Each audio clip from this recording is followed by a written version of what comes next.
할렐루야. 오늘도 새날을 주신 하나님을 찬양합니다. 자, 오늘은 마라나타, 우리 주님 어서 오십시오. 우리가 주님 모실 길을 예배하겠습니다. 우리 그 믿음과 그 마음으로 마라나타 함께 찬양하며 하루의 문을 열어가도록 하겠습니다. 함께 찬송합니다. 마라나타 주 예수여 어서 오시옵소서. 땅의 모든 끝 모든 족속 주를 찬송하게 하소서.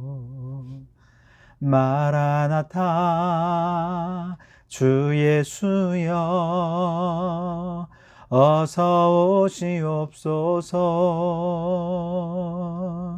모든 열방이 주께 돌아와 춤추며 경배하게 하소서. 우리 주님 다시 오실 길을 만들자. 십자가를 들고 땅 끝까지 우린 가리라. 우리 주님 하늘 영광 온 땅 덮을 때 우린 땅 끝에서 주를 맞으리. 마라나타 마라나타 아멘. 주 예수여 오시옵소서. 마라나타 마라나타 아멘. 주 예수여 오시옵소서. 아멘. 오늘도 마라나타의 신앙으로 승리하는 우리 성도들 되시기 바랍니다. 오늘 우리에게 주시는 하나님 말씀은 고린도전서 15장 20절에서 34절까지 말씀입니다. 제가 봉독해 드리겠습니다. 그러나 이제 그리스도께서 죽은 자 가운데서 다시 살아나사 잠자는 자들의 첫 열매가 되셨도다. 사망이 한 사람으로 말미암았으니 죽은 자의 부활도 한 사람으로 말미암는도다. 아담 안에서 모든 사람이 죽은 것 같이 그리스도 안에서 모든 사람이 삶을 얻으리라. 그러나 각각 자기 차례대로 되리니 먼저는 첫 열매인 그리스도요, 다음에는 그가 강림하실 때의 그리스도에게 속한 자요, 그 후에는 마지막이니 그가 모든 통치와 모든 권세와 능력을 멸하시고 나라를 아버지 하나님께 바칠 때라. 그가 모든 원수를 그 발 아래에 둘 때까지 반드시 왕 노릇하시리니 맨 나중에 멸망받을 원수는 사망이니라. 만물을 그의 발 아래에 두셨다 하셨으니 만물을 아래에 둔다 말씀하실 때에 만물을 그의 아래에 두시니가 그 중에 들지 아니한 것이 분명하도다. 만물을 그에게 복종하게 하실 때에는 아들 자신도 그때의 만물을 자기에게 복종하게 하신 이에게 복종하게 되리니 이는 하나님이 만유의 주로서 만유 안에 계시려 하심이라. 만일 죽은 자들이 도무지 다시 살아나지 못하면 죽은 자들을 위하여 세례를 받는 자들이 무엇을 하겠느냐? 어찌하여 그들을 위하여 세례를 받았느냐? 또 어찌하여 우리가 언제나 위협을 무릅쓰리요? 형제들아, 내가 그리스도 예수 우리 주 안에서 가진 바 너희에 대한 나의 자랑을 두고 단언하노니 나는 날마다 죽노라. 내가 사람의 방법으로 에베소에서 맹수와 더불어 싸웠다면 내게 무슨 유익이 있으리요? 죽은 자가 다시 살아나지 못한다면 내일 죽을 터이니 먹고 마시자 하리라. 속지 말라. 악한 동무들은 선한 행실을 더럽히나니 깨어 의를 행하고 죄를 짓지 말라. 하나님을 알지 못하는 자가 있기로 내가 너희를 부끄럽게 하기 위하여 말하노라. 아멘. 오늘도 이 말씀을 통해 우리에게 주신 하나님의 음성을 듣게 되길 바랍니다.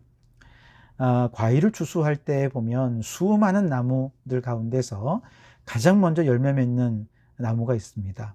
그 나무에 열매가 맺히는 것을 보면 틀림없이 이제 모든 나무에서 동일하게 열매들이 맺히겠구나 라고 하는 것을 알게 되죠.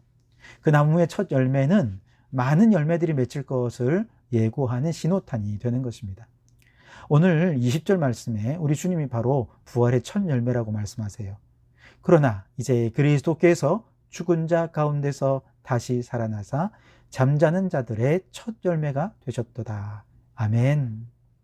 사실 성경에만 해도요, 그리스도의 부활 사건과 같이 죽었다가 살아난 사람들의 많은 얘기들이 있습니다. 열왕기상 17장에 보시면 엘리야가 사르밧 과부의 아들을 살렸고요.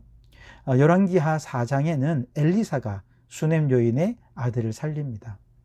마가복음 5장에는 예수님께서 회당장의 12살 난 딸을 살려내셨고요. 누가복음 7장에는 나인성 과부의 아들을 살리셨고, 요한복음 11장에는 너무도 유명한 나사로가 죽은 지 나흘 만에 살아나게 되죠. 사도행전에도 구조에 힘쓰던 다비다 혹은 도르가가 죽었다가 살아났고요. 또 졸면서 설교를 듣다가 난간에서 떨어져 죽은 유두고도 죽었다가 살아났습니다. 자, 그러네. 이렇게 부활한 사람이 많지만 이들을 가리켜서 부활의 첫 열매라 이렇게 얘기하지는 않습니다. 왜냐하면 살아났지만 이들은 결국 다 다시 죽었기 때문에 그렇죠. 그들은 결국 사망 권세에 삼켜진 자가 되었어요. 그래서 이들을 보면서 나도 부활해야지, 나도 부활하면 좋겠다, 이런 기대를 가질 수는 없겠죠. 부활해? 그래도 또 죽는 걸? 이렇게 되는 것 아니겠습니까? 그러니까 이런 사건들은 어쩌다 한번 일어난 특별한 사건으로 나와는 그렇게 깊은 관련된 사건이라기보단 우리에게 교훈을 주기 위한 사건이겠죠. 반면에 우리 예수님은 어떻습니까? 죽으셨어요. 그렇지만 살아나셨고 다시는 사망 권세에 굴복하지 않으셨습니다. 사망 권세를 이기고 승리하셨어요. 승천하셔서 지금도 하나님 우편에 앉아 계시고 마지막 날에 다시 재림하실 것입니다. 그렇기 때문에 예수님이 잠자는 자들의 첫 열매가 되셨다. 이것은 예수님을 믿고 따르는 우리들도 예수님을 믿기만 하면 부활하게 될 것이다. 예수님이 그렇다면 우리도 그렇게 될 것이다. 라고 하는 분명한 확신을 갖게 해주는 말씀이라는 것이죠. 그래서 예수님의 부활은 오늘 우리 모두의 부활을 보증한다고 말할 수 있습니다. 22절을 보십시오. 아담 안에서 모든 사람이 죽은 것 같이 그리스도 안에서 모든 사람이 삶을 얻으리라. 아멘. 본래 하나님께서 처음 아담을 만드셨을 때 사망을 몰랐습니다. 그런 개념 자체가 아예 없었어요. 그런데 아담 한 사람의 범죄로 인해 사망이 사람들에게 들어오게 되면서 아담을 포함하여서 죄악 아래 태어난 오고 오는 모든 인류는 하나도 예외 없이 사망의 권세 아래 지배를 당하게 되고 그 누구도 그 죄를 또 그 죽음을 극복할 사람은 아무도 없었습니다. 그래서 모든 사람이 이렇게 죽는 것은 정한 이치가 되었죠. 그런데 아담 한 사람의 죄로 인해 사망이 찾아온 것 같이 이제는 하나님의 아들 예수 그리스도 한 분의 부활로 말미암아 모든 사람이 생명을 얻게 되었다. 그렇게 말씀을 하시는 것이죠.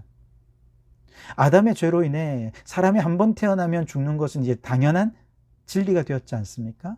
부인할 수 없습니다. 그런데 이제 예수 그리스도의 부활로 말미암아 그리스도를 믿는 모든 사람은 예수님의 생명의 부활에 참여할 것이 분명한 진리가 되었습니다. 그래서 예수님과 함께 우리도 부활하고 예수님과 함께 우리도 다시 생명을 얻고 살아나게 될 것을 확신하게 되는 것이죠. 이 부활에는 순서가 있는데요. 23절에 보니까 그러나 각각 자기 차례대로 되리니 먼저는 첫 열매인 그리스도요 다음에는 그가 강림하실 때에 그리스도에게 속한 자요 그렇게 말씀하십니다. 부활은 차례대로 진행되는데 가장 먼저 부활의 첫 열매 되시는 예수님께서 부활하셨습니다. 그리고 나서 부활하는 사람들은 그 다음에 누구입니까? 그리스도에게 속한 모든 사람들입니다. 즉 그리스도를 믿는 모든 사람들이 예수님처럼 부활하게 될 것이죠. 언제요? 예수님께서 강림하실 때.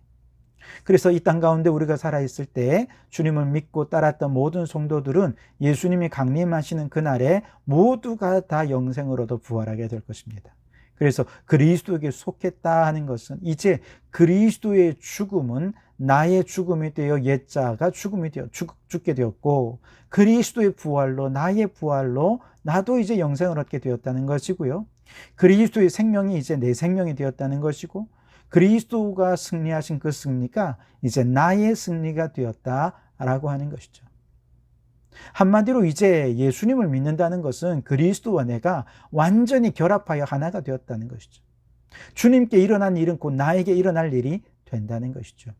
이처럼 우리가 그리스도 안에서 하나가 되어서 부활하게 되면 그 다음에는 어떻게 되나? 24절에 그 후에는 마지막이니 그가 모든 통치와 모든 권세와 능력을 멸하시고 나라를 아버지 하나님께 바칠 때라 그렇게 말씀하시죠.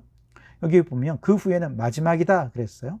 그리스도의 강림의 때에 성도들이 다 부활한다면 그 다음에는 인류의 완전한 종말이 온다는 뜻이죠.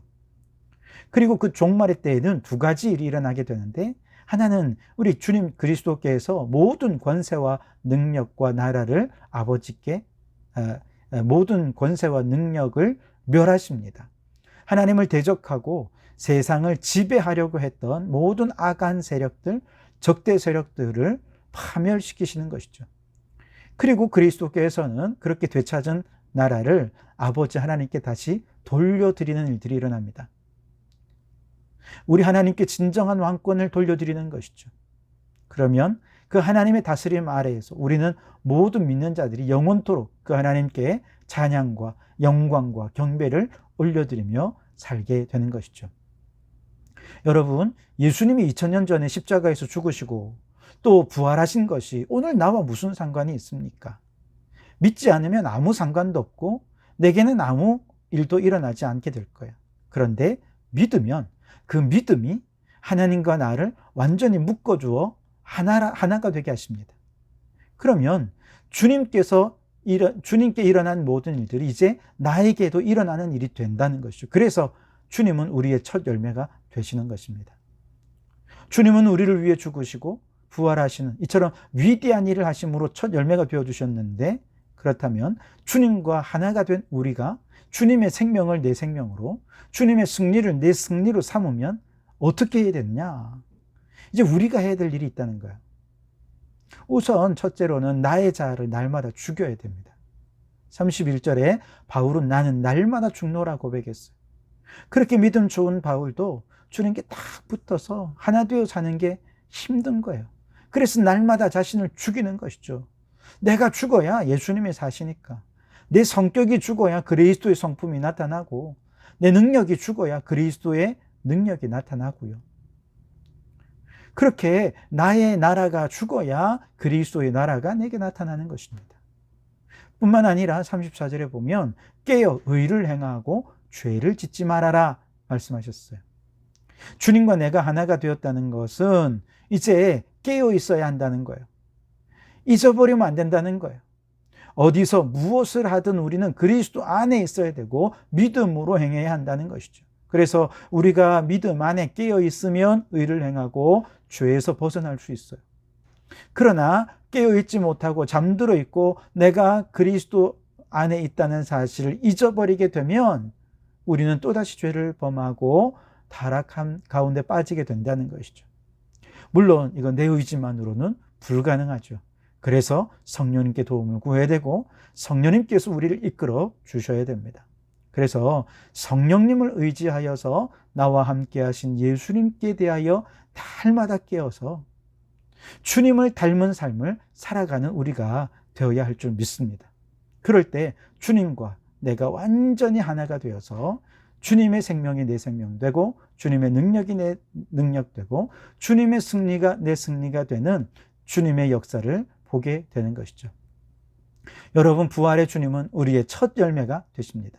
그렇다면 주님이 살아나시면 우리도 살아나게 될 것이고, 주님이 승리하셨다면 우리도 승리하게 될 것입니다.